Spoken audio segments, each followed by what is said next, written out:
Rusty Quill presents. Welcome to Ain't Slayed Nobody. This is an actual play podcast intended for adults, and may contain material that some people find disturbing. Please see the episode notes for content warnings, and listen with care. Hey y'all, this is Cup reminding you that we are on Patreon. We just completed our long-running World War II Cthulhu series, The Meat Trade, with Scott Dorward, so that is all ready for you to binge. We're also doing early drops of all of our improv videos and our Cosmic Dark campaign with Graham Walmsley. That's amazing, so don't miss out. This is a great community, and we'd love for you to join. Most of all, you're helping to support our show. You can sign up right now at patreon.com/ain'tslayed. That's patreon.com/ain'tslayed. Thank you. As the main character of your life, you know how important it is to make the right choices for you, and how sweet it is to feel good about your decisions. With the State Farm Personal Price Plan, you have options to help create an affordable price for you, so you can continue living your best life. Talk to a State Farm agent today to learn how you can choose to bundle and save with the Personal Price Plan. Like a good neighbor, State Farm is there. Prices are based on rating plans that vary by state. Coverage options are selected by the customer. Availability, amount of discounts and savings, and eligibility vary by state. This is a mini meditation guided by Bombas. Repeat after me. I'm comfy. I'm cozy. I have 0 blisters on my toes. And that's because I wear Bombas, the softest socks, underwear, and t-shirts that give back. One purchased equals one donated. Now go to bombas.com/ACAST and use code ACAST for 20% off your first purchase. That's BOMBAS.com/ACAST and use code ACAST at checkout. Epic views, waterfall mists, summits, sunsets. It's all better outside. And with All Trails, you can discover the best of nature with over 450,000 trails around the world. Download the free app today and find your next adventure. Ryan Reynolds here from Mint Mobile. With the price of just about everything going up, we thought we'd bring our prices down. So to help us, we brought in a reverse auctioneer, which is apparently a thing. Mint Mobile Unlimited Premium Wireless. How to get 30, 30, bit to get 30, bit to get 20, 20, 20, bit to get 20, 20, bit to get 15, 15, 15, 15, just $15 a month? Sold! Give it a try at mintmobile.com/switch. Upfront payment of $45 for 3-month plan, equivalent to $15 per month required. New customer offer for first 3 months only. Speed slow after 35 gigabytes if network's busy. Taxes and fees extra. See mintmobile.com. Ever wonder what your lashes are destined for? The cards have spoken. Maybelline New York Mascara does it all. Whether you crave fully fan lashes with Lash Sensational, big, bold volume from the Colossal, a dramatic lift with Falsies Lash Lift, or natural-looking volume from Great Lash, your perfect lash future awaits. Manifest your best mascara today. Shop Maybelline New York and discover your lash destiny. Shop now at Walmart. Every idea starts with a problem. Warby Parker's was simple. Glasses are too expensive. So they set out to change that. By designing glasses in-house and selling directly to customers, they're able to offer prescription eyewear that's expertly crafted and unexpectedly affordable. Warby Parker glasses are made from premium materials like impact-resistant polycarbonate and custom acetate. And they start at just $95, including prescription lenses. Get glasses made from the good stuff. Stop by a Warby Parker store near you. Welcome to Push the Roll, a low-prep, dialogue-only actual play series that incorporates ideas from our Patreon posse into the game as the story develops. Join up at patreon.com/ain'tslayed to contribute. And enjoy the madness.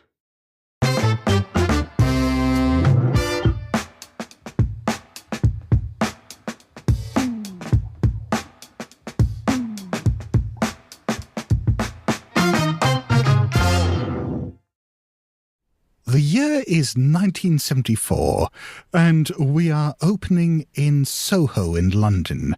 Soho at this stage is a sort of mixture of odd things. There's still very much the remnant of the gay scene there, where until fairly recently there were a lot of perhaps underground clubs because sex between men was criminalised, but that's now beginning to become perhaps slightly more accepted in public society. There's a lot of prostitution. There are the occasional sex shops and strip clubs and stuff like that.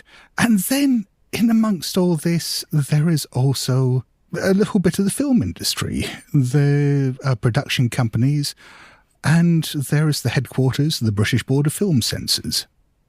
So not far away from the BBFC offices on Wardour Street, we have a little office belonging to a film production company.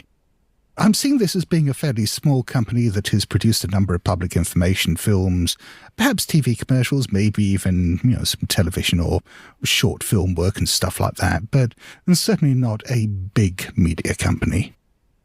How about Fathom Films? Which I'm sure is a taken name, but not in 1974. Fathom because most of your public information films end up with someone being 6 feet under. I think so, yeah. We had a valuable contract with the Coast Guard for a while, so we just did loads of drowning films. I'm playing Kirby Sullivan, who is an experienced TV director from the U.S., born in Boston, then made his way to New York, and now is out of L.A., just so that no matter what accent I do, it might make sense. So he's been working in TV for about a decade, and he has produced a lot of television commercials. That's his specialty, but his passion's really in public information films. And through one of his advertising contacts, he got this gig over in the UK. He's never been to London before. He's arrived fairly recently, so he's still kind of learning the ropes, but he's got salt and pepper hair. He wears a tweed jacket with elbow patches and a button-down shirt with a clip-on tie and, pressed slacks. A lot of people are going to assume he behaves a certain way, but he actually does want this to work and tries to get along with people and motivate the crew, so he has good intentions as of now. We'll see how long that lasts. Graham, you're next in line if you're happy to go. I'm playing Ben Christie. Ben is the tea boy, so you will see him at 10:30 and 3 o'clock every day wheeling a tea trolley round, which has, I'd like you to picture a sort of 2-layer trolley with an urn in which the tea will be. The tea is absolutely foul. And a variety of cakes and in the morning sandwiches so that you can buy your lunch. So maybe he doesn't quite work for the company. So he wheels this round a lot of the local companies, a lot of the specialist bookshops and other companies that are about the place. Actually is an expert in film production. It's just something he's picked up. He's got a father who's into it. I mean, it's going to come up during the game, but isn't really involved in the films at the moment, but might well be. Is it fair to say that he's got ambitions of getting involved with the films? Yeah, he'd like that, I think. And also I'm quite looking forward to just looking at everyone else being rubbish with films and just kind of raising an eyebrow the whole time, so because he actually knows how to do it. And I'm an expert in cakes, so it kind of works both ways. Then going around, Nick, do you want to go next? Rosalind Alton Holmes. So she's a very arty kind of person, right? So she used to work in a clerk's office and now she is ecstatic to be working for this production company to finally be able to put her talents to good use. She was wasted in that little office. She is, let's call her 35, which is a good age to be unmarried in the 70s, I feel. She usually dresses in all black, but then has the most ridiculous, they're probably like red and white polka dotted horn-rimmed glasses that are just like thick frames. She always wears this ridiculous yellow trench coat and just whatever awful shoes she's found in the thrift shops around the area. And what else would be interesting? She's a writer. So she's a writer for the she writes all the scripts, and she's not very good at taking criticism. I'm sure that'll be fine. That's good. I have a 45 in screenwriting. We'll get along famously. Why do you have a... Listen. You stay in your lane and I'll stay in mine. I'm guessing that Ben's got about 90. Yeah, exactly. Oh. And finally, Ross. So if you imagine in the little offices of Fathom Films, draped over a chair with enormous black frame glasses, holding his head, bloodshot eyes, clearly hungover, is Adrian Trumbull. People in the street might still recognize Adrian Trumbull from playing Dr. Raleigh Pepper on the soap opera called Emergency! ! Yes. But it's been a long time since he had anything to do with that. His acting career has totally collapsed, but he has some really deep smoker's pipes. And so he is the one that Fathom brings in to get on the mic to narrate and do voiceover for the films. He believes it is totally beneath his dignity, but he needs the paycheck. I suppose he's here to either record something or as a favor to the director, Mr. Sullivan. And his hair is obviously dyed black. Is that a little bit of rouge on his cheek? He is wearing a cravat, and there is a brimming teacup in his hand. Just to add something, are we allowed to say that he died at the end of the soap opera? So he's written out when he died. Can we do that? Oh, absolutely. The writers wrote him out for being too much of a handful. There was this whole thing where, with a shark tank and he fell off, there was a PowerPoint into the shark tank, and just to really make sure they had the PowerPoint fall into the shark tank, just to make sure that character got written out. Yes, absolutely. Soap opera rules are if they don't find the body, the character can always come back. But they spared no expense having his character's body ripped asunder by a shark on screen. Oh, nice. Well, it is a Thursday morning, and you have an appointment at 10 a.m. So I think nice and convenient for Ben bringing the tea around. In particular, Cecil Dalrymple from the Central Office of Information is due to be coming in about some new commissions. He's your regular contact at the COI who commissions a lot of these public information films that you do. Now, for the sake of the listeners who may not be familiar with this, the public information films that we're talking about are things that were made by the British government, or at least commissioned by the British government, from, the Second World War onwards. They're short films that perhaps may just be a few seconds long. Some of the longer ones are up to half an hour long. And they inform the public generally about certain risks and dangers or precautions they should be taking for the public good, for public welfare. And in the early 70s, well, some of them got a little dark. But I'm sure we'll get onto that. So let's start then with Cecil Dalrymple turning up. He's a man probably in his late 40s, early 50s, a bit overweight, dressed in quite a nice Savile Row suit, pinstripe suit, with fashionably wide lapels and a fashionably wide tie. He's a ruddy-faced man with broken blood vessels across his face and a reddish nose, and big sideburns, and the kind of comb-over you could only get away with in the early 70s. He turns up perhaps about 10 minutes late. Sullivan, have we got the usual meeting room? Yes. Everyone's here on time, Cecil. We're ready to go. Thanks for joining us today.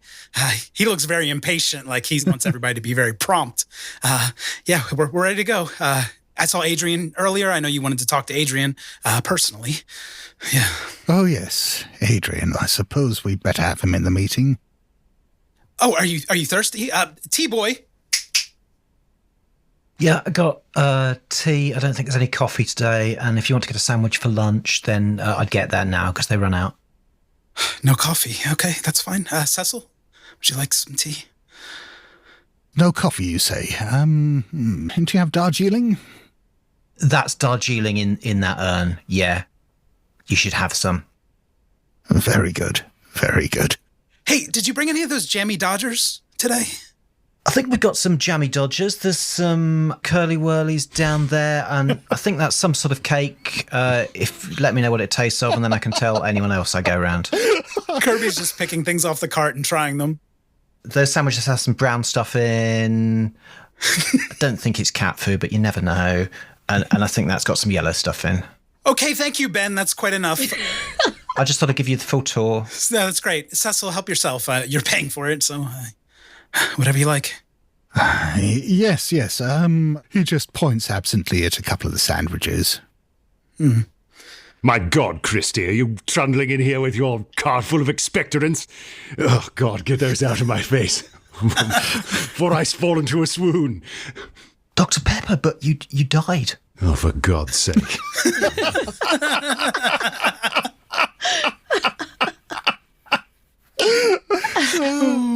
That's enough out of you, boy. One more sharp-tongued insult like that, and I'll have you right out the window. All right, Doc, I'll just stand over here in case anyone wants anything else. And then Rosalind comes, like, bustling in, arms full of notebooks and kind of papers, and a coffee, like a to-go coffee in her hand. Hi. So sorry, I'm late. Traffic was terrible, but I'm here now. Hello. Oh, I stand corrected. Not everybody was on time, Cecil. Yes, we have a saying in the business, Holmes. In this business, if you're on time, you're late.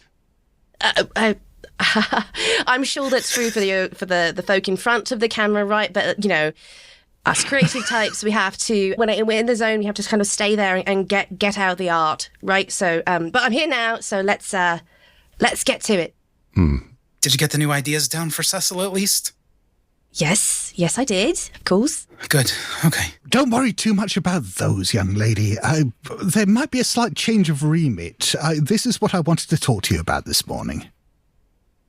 Oh. That's fine. She takes all of the papers that she has and she just, chucks them. That's fine. Kirby's going to unfold his red director's chair that he brings with him everywhere and have a seat. Please, some of those ideas may be perfectly serviceable, and don't be too hasty, but I don't think this has been made public yet. But there is something of a reorganization going on in Westminster at the moment. The COI, God bless her, has been wonderful for what she's been able to accomplish over the years, but there is a new direction that has come from the cabinet recently, and we are going back to making information a ministerial department again. It's been a long time. It's been almost 30 years, but the Ministry of Information is making a comeback, and we have been tasked with producing more of these wonderful public information films that you've done such sterling work with so far. But I suppose what we're looking for now is a more robust approach. You have done marvellous work with finding ways of alerting the British public to the dangers of everyday life in really quite shocking ways, and this has had very definite effects on not only public safety, but I dare to say the British psyche. You have perhaps bred an entire generation of nightmares, and we do appreciate that. But under the direction of the new minister, we have been asked to find new and more exciting ways of stimulating that fear response in the British public. Of perhaps you've done marvellous work at, for example, I can't go to bed now without checking the entire house for fire risks and making sure all the doors are closed, and I still have nightmares about flooded quarries, and I'm sure if I ever saw an electrical substation, I'd break out in a cold sweat. That's a credit to Riz. It's good work. Yes. I know it was clever editing, but I swear I saw that child explode. And let us not forget the basso profundo timbre of certain voices that overlay the images described by the estimable Miss Holmes. I pull one of the papers that she's thrown against the wall over and just sliding my glasses down my nose. Concrete, I am wet concrete. This little boy thinks he can walk over me. He doesn't know how soggy and wet I am. Oh dear, now he's up to his knees in it. And this poor lad will be amputated from the waist down. Another victim claimed by me. Concrete. So that's just an idea that I was playing with. You know, it's just Kirby stands up applauding. It's like Donald Pleasance walked in the room. Brilliant. Oh, I saw Donnie around the club last week. You can tell he's lying. Adrian is absolutely lying. Ben is just backed against the wall at the moment, staring at this, and actually really quite scared. Oh. But yes, this is exactly the kind of thing that we're talking about. And the minister has specifically spoken very highly of you, Mr. Trumbull. And the visceral reactions that your register can produce, it is exactly what we're looking for. So what I'm here to do today is ensure that you have some ideas that you can develop quickly, ideally, that will perhaps help the British public find the terror in more everyday circumstances and activities. There are, I'm sure, moments of daily life in this country at the moment where people are not afraid of the everyday, and we now in the Ministry of Information want to bring that to a stop. Do I need to clear this with my embassy now that the ministry's involved? Not at all. Okay. You'll still be dealing with the same people. As I said, it's simply a reorganization. Good. All that really matters is that we have representation at cabinet level now, and the Prime Minister himself is very interested in your work. Really? Very interested. Has this increased our budget by any chance? I'm sure accommodations can be made. He kind of gives a long look at Adrian. Interesting. Yes. We may be able to upgrade the acting talent. No, he didn't say that out loud. Adrian gives you a conspiratorial wink, like, yes. I think Kirby's twirling a pencil up in his beard and looks at Riz and says, pencils. Right? Everyday life pencils. Right. The dangers of pencils. Stabbing in the eye. You're walking and you trip and you stab yourself in the gut, or you fall on it and it goes up your bum. I don't know. It could be anything, right? Episode 3, Season 4 of Emergency. Dr. Pepper extracted a pencil from the head of a small girl after a terrible schoolyard accident. Alas, she lost her powers of speech, but... Right. He could remove the pencil, but not the lead inside it. Quite tragic. Ben says from the back of the room, because he doesn't quite understand this as a work meeting and not just a conversation. He can't join in. Thermos flasks. Thermos flasks? They're like tea, but they've got glass in them. That is messed up. And I suppose, says Dalrymple, that if you put boiling liquid inside a thermos flask, it keeps it at a dangerous temperature for a longer period of time, thereby perhaps extending the risk posed by hot liquids. Ooh. And they're everywhere. Young man, sit down, please. Join us. Okay, now Riz is a little bit like... Right. So, and they're everywhere, right? So, it could be anything with the boiling water, or you're walking along and you trip and it goes up your bum. Yes, I didn't read the entirety of that concrete script. It goes everywhere. Up to the knees. Up the bum. There's a common theme in the work of Riz Holmes. It happens more than you think is all I'm saying, it just... Anyway... Is there something specific, Dalrymple, that we're supposed to be informing the public about? Surely the ministry has something that they'd like us to warn the public to avoid. Perhaps you've misunderstood the remit, Mr. Trumbull. Impossible. The Ministry is not terribly interested in what we're warning the public about. What we're interested in at the moment, what the current regime is primarily interested in, is the reactions evoked by these warnings. We are interested in the intensity of the films. We're interested in the fear reaction that they provoke. And more than that, I believe, I am not an expert on these things, but I believe it is quite easy to shock someone temporarily.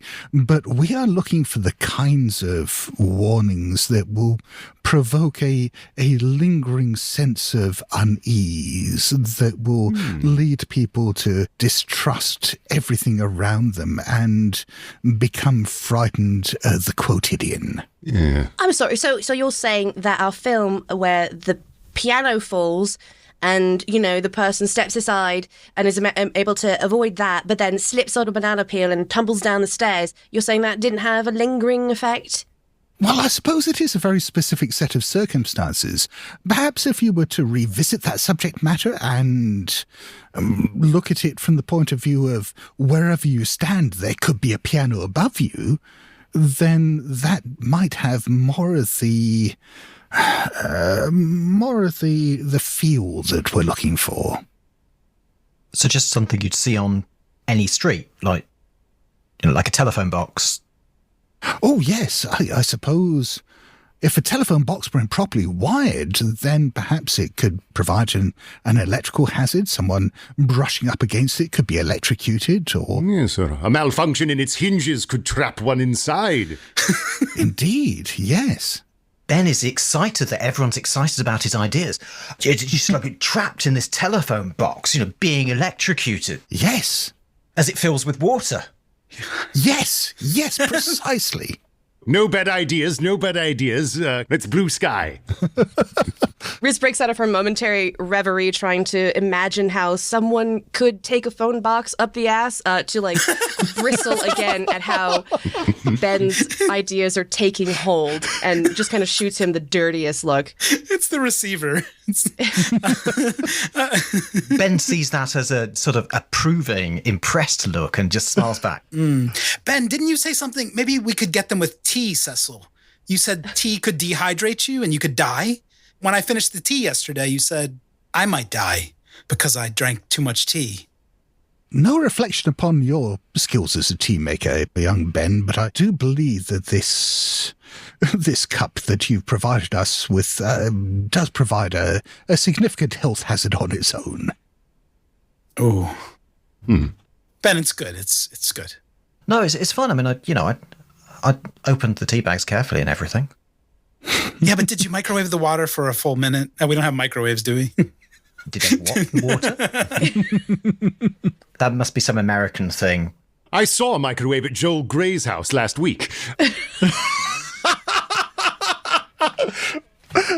Size of 3 suitcases. She's absolutely lying. You've never been invited.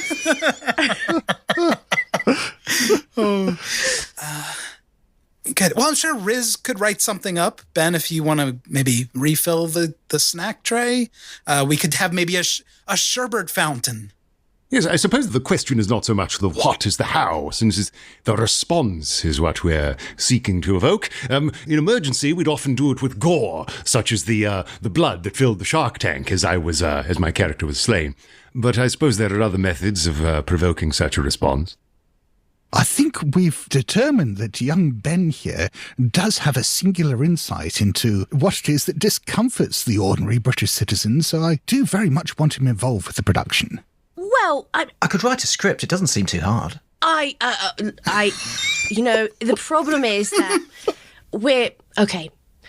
It's easy to throw out these ideas, but to, turn them into something that can really evoke the type of response. I just want to remind everyone, we're not just entertaining here, we're saving lives. Steady on, Riz. You'll get a story by credit. Miss Holmes, again, I think you have crucially misunderstood what it is I'm asking for. What we're looking for here is neither a prophylactic measure nor entertainment. What we're looking for here is the deepest form of discomfort. Like forgetting to breathe, right? Yes. Everyone just like shifts in their chairs, looking around like, yes, that common horror. No, but Riz has such a long list of credentials. I think maybe Riz could take the lead on the writing, Cecil. Instead of Ben.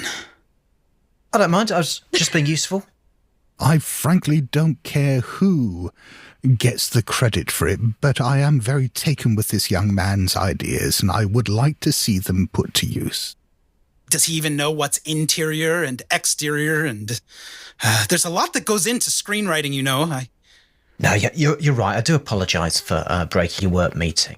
You know, I know one end of the camera from the other. I've operated a Super 8 for years, but, you know, I don't know anything about what you do. So I'll just take my tea trolley and go. And you can see Dalrymple looks rather upset by this, and he said, well, I suppose I do have other meetings today with other production companies. Maybe some of them will be more accommodating to the ministry's new direction. No. I'm sure. No. This is a misunderstanding, obviously. Like, okay. I'm sure the ministry, in its large and ample and ever-growing budget, will find a good home here at Fathom Films. Yeah. No, this reminds me of when we did the Sunny Smiles cereal commercials, and we started with a script and it was animated and it wasn't dark enough for the producers, and then we brought in the live cast. And I think Riz actually put in a really interesting death into that commercial. And we can do this. We're highly qualified for this. Ben could be maybe an ideator on the project, uncredited, of course. I have no idea what that is, but as long as he's involved, I'm happy. I've always wanted to be an ideator. That's great. Yeah, it's a LA term. You could even fly out. Yes, Kirby, we get it. You're from America. We understand. So anyway, we could all maybe munch on some flying saucers and get to work. Marvelous. Well, then what I would suggest is, as I said, I do have other meetings today. Perhaps I could visit you again tomorrow and you could let me know what it is you have planned. Then I can arrange for whatever budget it is you need. I must warn you that the minister herself is taking a personal interest in this particular project, and she is perhaps likely to want to oversee certain aspects. Though I hope for your sake she doesn't. Well, even if she does, we'll see to it that she's not disappointed. Yeah, I think we could do this for £20,000. Something in that ballpark. £20,000? Shut up, Ben. The ministry's involved. We'll see. It'll be a range. The last one, I believe, was £700, but this sounds more involved, so... So with that, Dalrymple makes his excuses and leaves, ready for his next appointment, leaving the, I guess now 4 of you, to plan for tomorrow's meeting.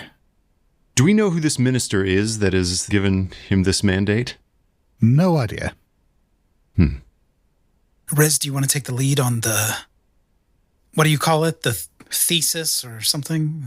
Well, I mean, you know... The theme? It sounds like that's a job for our ideator, and just kind of like fully turns towards Ben and leans back with her arms crossed across her chest. Ben takes that totally at face value and goes, well, yeah, I'm happy to do that if you'd like me to, sure.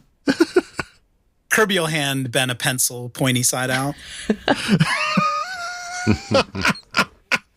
Careful. Ben has no idea what the fuss about pencils is, and it just cheerfully starts writing things. You two have your little conversations with the muse, and then I shall attempt to breathe life into it when it is done. What if we do a demo? So he said he was going to meet with other production companies. We could do maybe the voiceover from Adrian today after we kind of flesh out the idea. And then we have some proof that we're the company, Fathom Films. is going to get this done. So he said it's not about the what, it's about the how. The fear response. Yeah. We could bring people in off the street and gauge their reaction to some of the ideas that we get down today. You had something with fabric scissors, didn't you? Someone catches you using their fabric scissors, and then it's kind of like a fuck around, find out, if you know kind of thing. Exactly. I think that it's wonderful to bring people in to try to gauge their reaction, but we should probably have something that they can react to, if you see what I'm saying. So you want to, use the fabric scissors on the people? Okay, so what are we doing differently this time to evoke that greater fear response? I think that's the question that I'm asking. Yeah. Oh, maybe more blood, more screaming, younger children? No? These are all rather pedestrian, don't you think, Sullivan? We can always throw more blood, more violence, more gore, more screams, more shrieks.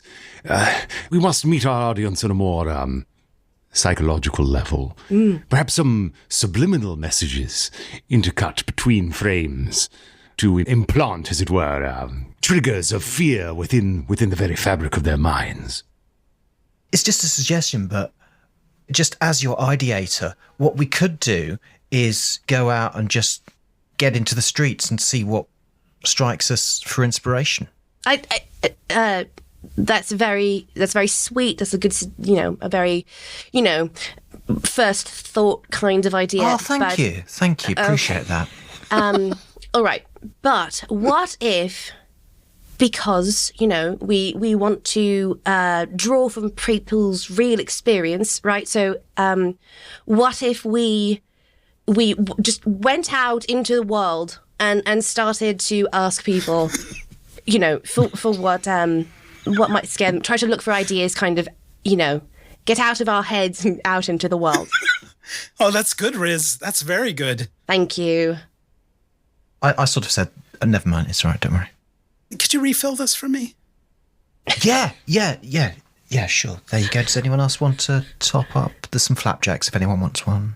Thank you. Cup of tea, Dr. Pepper, do you want anything? Oh, God. Just a top up on tea, if you would be so kind, Mr. Christie. Bit more tea for you as well. No flapjacks. All right, I'll just be a man. Adrian, were there any unused scripts? Emergency was so well written. Were there any unused scripts or scenes that might inspire what we're trying to do here? There was an unproduced script where I would have played my own twin brother, come back from the Arctic, fought lost for many years. But alas, it was scrapped because I was, quote, too difficult, unquote. There was a conspiracy against me on the set, you see. I'm sure.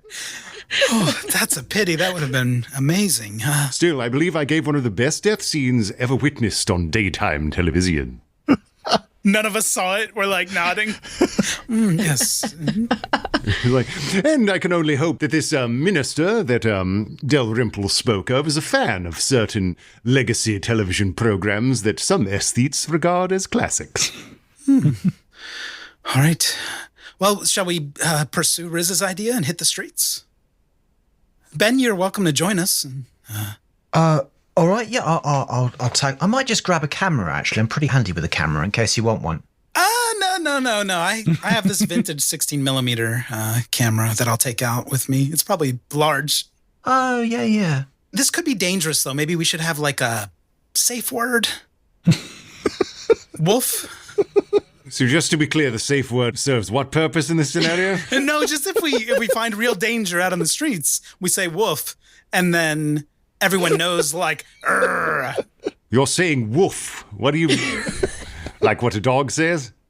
No, a wolf is a dangerous animal, so if I just yell woof, it's kind of That's a wolf.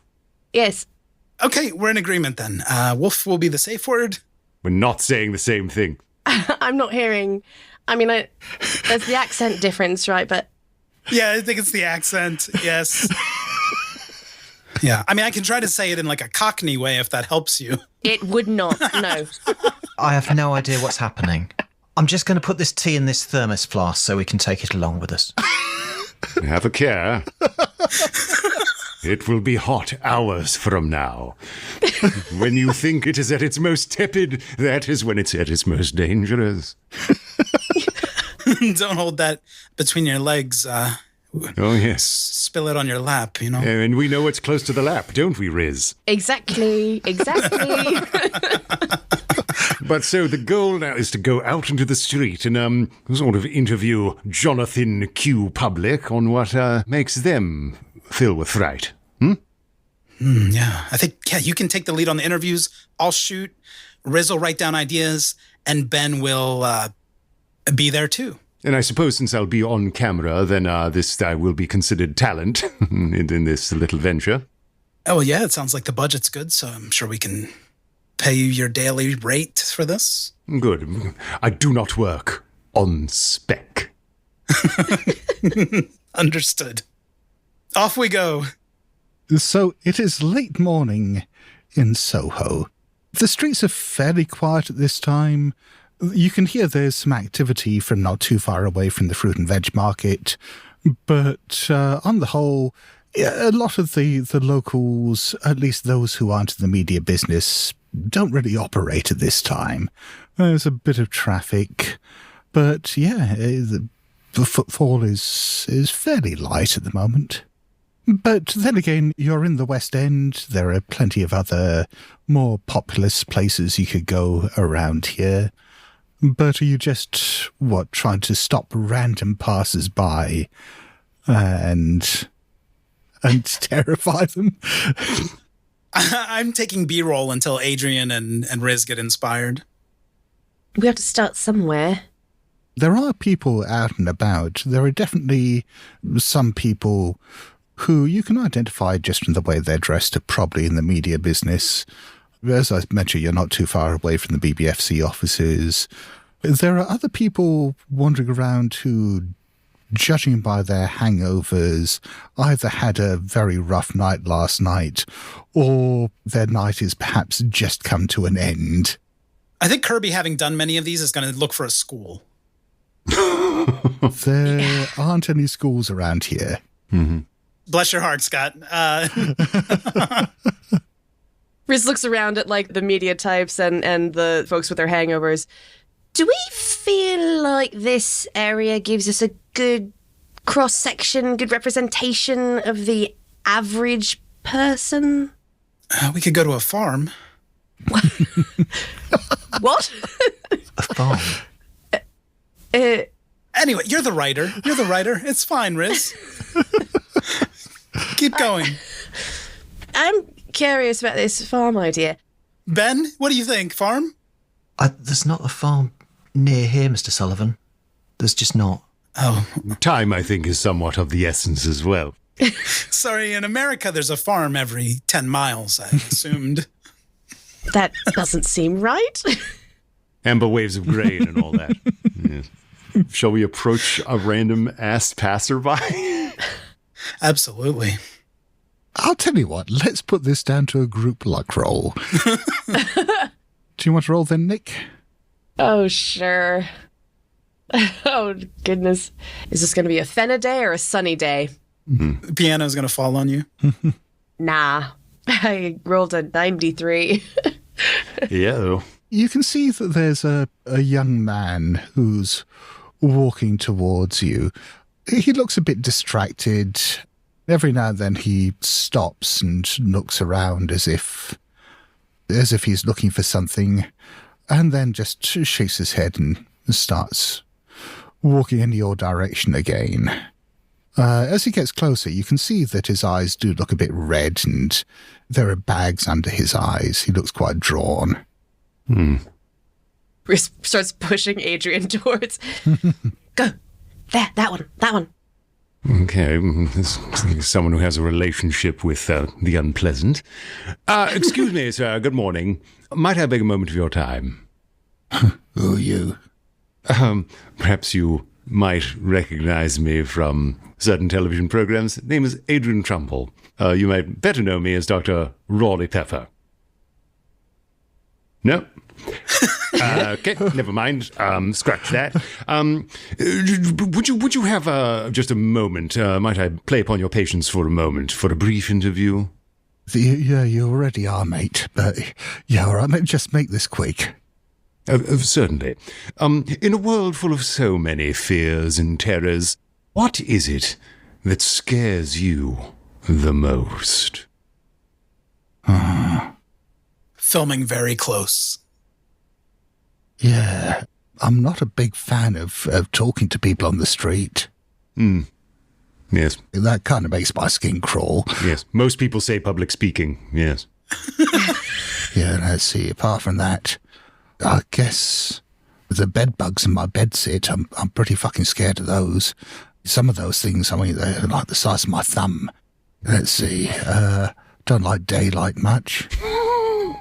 I think Ben's been listening and it's really taken on board the brief to scare people.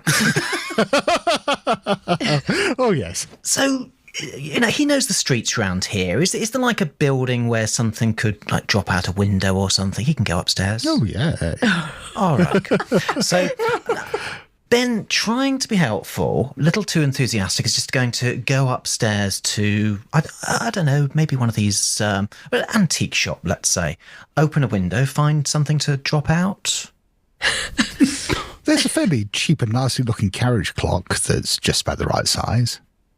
So he would take that, and as this guy is being filmed close up, literally drop it out so it just smashes behind him. Can you give me a dex roll, please? Absolutely going to fail this, but let's try. No.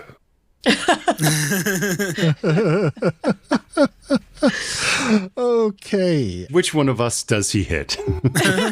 That, I think, comes down to a luck roll from Adrian then. All right, here we go. Oh, okay. Let's see how lucky I am. Uh-oh. No, I rolled a 63 over 50. Yeah, a couple of things happen in quick succession. So there is this sudden blur of motion from above as this carriage clock comes down and clips Adrian on the shoulder. Size of your thumb, you say? God! Doing 4 hit points of damage. Jesus. Oh, no, that's a significant chunk. And bounces off you, hits the ground, shatters with a loud noise. The man looks at this in terror, jumps back into the road, into traffic, and gets clipped by a taxi. Yes. The taxi swerves from this and goes straight into a lamppost, bounces off it and into the plate glass of a shop front. There's a woman walking just by the shop front who looks on in terror as this sheet of glass falls out of the shop front and lands on her, shattering, cutting her badly.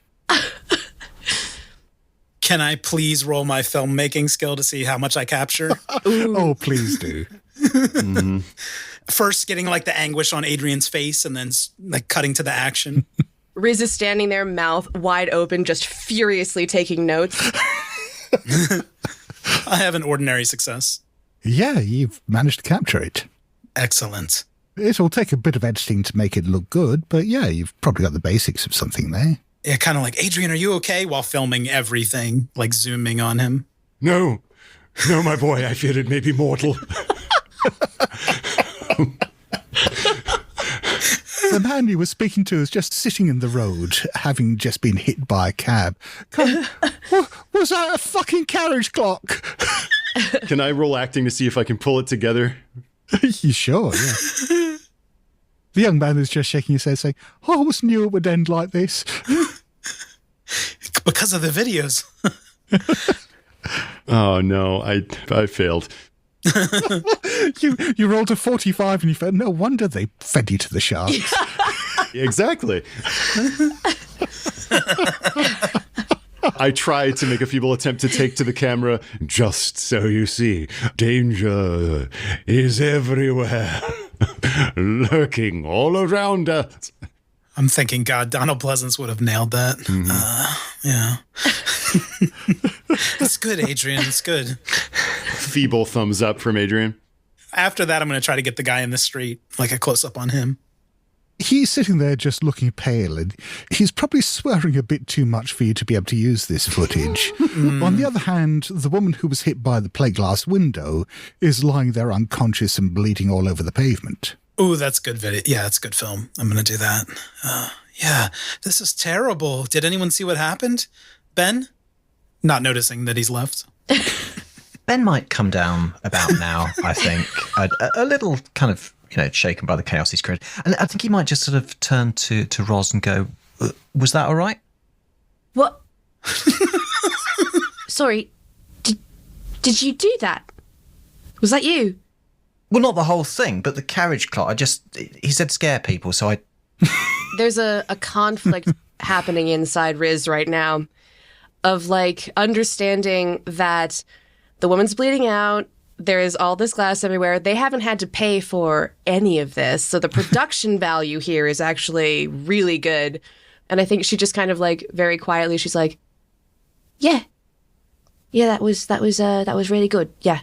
Great, thanks. Oh, thanks. I call over Kirby, who, unless he's busy filming the woman, just like, Sullivan, Mr. Sullivan, before I perish, tell me, did you capture it on film? Kirby's going to look at Adrian in the eyes, realizing that he didn't bring any audio equipment and only captured the film. No, Mike. And he's going to say, yes, I got it. I got it, Adrian. Then it was all worth it. Then it's all been for something.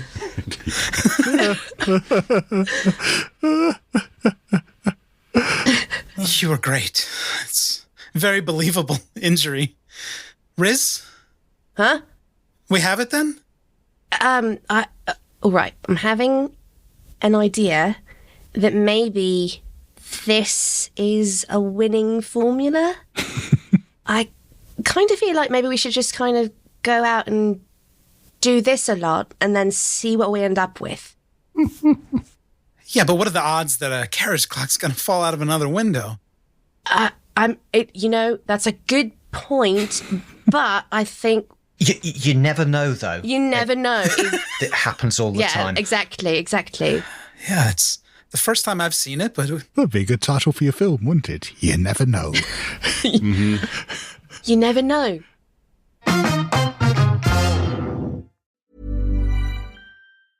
It's James and Fuhad from Shits and Gigs podcast, and we're here to talk about Boost Mobile, the newest 5G network in the country. With compelling deals for new lines, Boost Mobile makes it easy to switch today. Boost Mobile's new network delivers customers the speed and service they'd expect from the big three, plus groundbreaking benefits you'd only get from a true challenger in the industry. These include letting people try the network risk-free for 30 days and offering a $25 per month unlimited plan that's guaranteed to never go up in price. They have blazing fast 5G and plans for all the latest devices. Visit your nearest Boost Mobile store and find us online at boostmobile.com.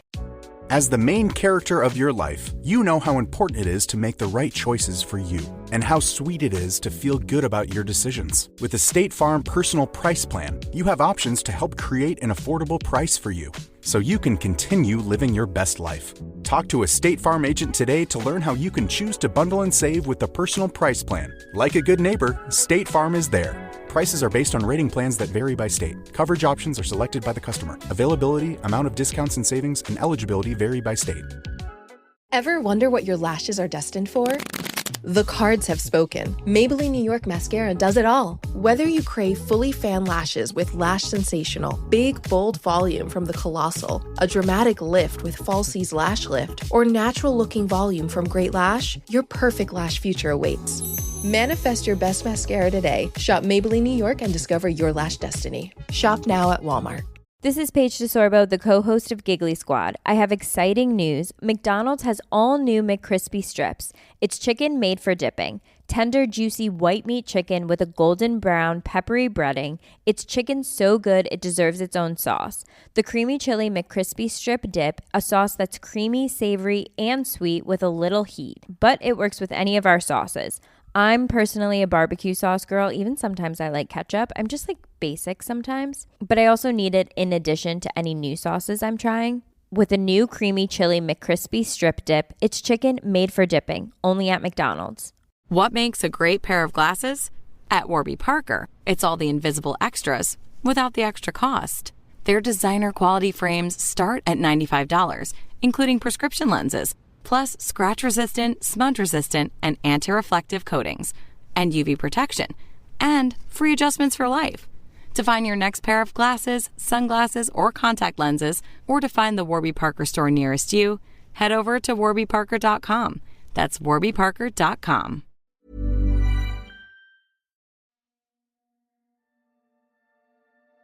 Thank you for listening to Ain't Slayed Nobody. For ad-free episodes, lots of bonus content, and special programming, please join our wolf pack at patreon.com/ain'tslayed, or subscribe to Ain't Slayed Nobody Plus at Apple Podcasts. Nothing helps the show more than becoming a subscriber. See our show notes for full credits, and help us grow by posting friendly reviews and spreading the word to your friends and followers. Thank you, and good luck out there.